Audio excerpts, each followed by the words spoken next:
కంచె గచ్చబౌలి భూముల వ్యవహారంలో తెలంగాణ ప్రభుత్వం సుప్రీంకోర్టు ఉత్తర్వుల ఉల్లంఘనకు పాల్పడుతోందని బీఆర్ఎస్ ఆరోపించింది. సుప్రీంకోర్టు అంటే లెక్క లేకుండా ముఖ్యమంత్రి రేవంత్ రెడ్డి వ్యవహరిస్తున్నారని అభిప్రాయపడింది.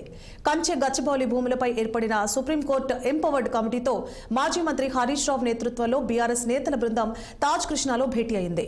రేవంత్ రెడ్డి కాంగ్రెస్ ప్రభుత్వం శాశ్వతం కాదని ఆల్ ఇండియా సర్వీస్ అధికారులు గుర్తుంచుకోవాలని హరీష్ రావు హెచ్చరించారు. చట్టాన్ని ఉల్లంఘిస్తున్నారని ప్రశ్నించినందుకు విద్యార్థులను జైల్లో వేస్తారా అంటూ ఆరోపించారు. హెచ్సియు భూమిని తనఖా పెట్టి రేవంత్ రెడ్డి ప్రభుత్వం 10,000 కోట్లు అప్పు తెచ్చుకుందని వివరించారు. అయితే అప్పు ఇప్పించిన బ్రోకర్ కు 169.83 కోట్ల లంచం ఇచ్చారని హరీష్ రావు ఆరోపించారు. కోర్టు కూడా చెప్పింది హైడ్రా విషయంలో శనివారం ఆదివారాల రోజులు మీరు కూల్చే ప్రయత్నం చేయొద్దు, శనివారం ఆదివారం చూసి మీరు డిస్ట్రక్షన్ చేయొద్దు అని మన రాష్ట్ర హైకోర్టు కూడా స్పష్టమైన తీర్పు హైడ్రా విషయంలో అన్ని విషయాల్లో ప్రభుత్వానికి చెప్పింది.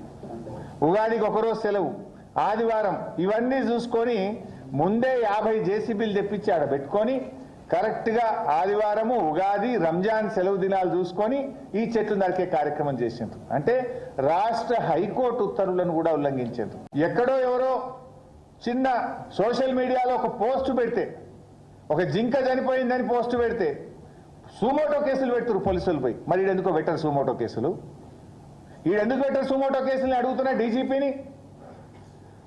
ఏం డీజీపీ గారు, ఇవాళ సోషల్ మీడియాలో ముఖ్యమంత్రిని ఒక మాట అంటేనో, ఒక జింక చనిపోయిందంటేనో, ఒక వాస్తవాలను సోషల్ మీడియాలో పోస్ట్ చేస్తే అర్ధరాత్రి పూట వచ్చి ఆడవాళ్ళు అని కూడా చూడకుండా జైళ్ళలో పెడుతున్నారే.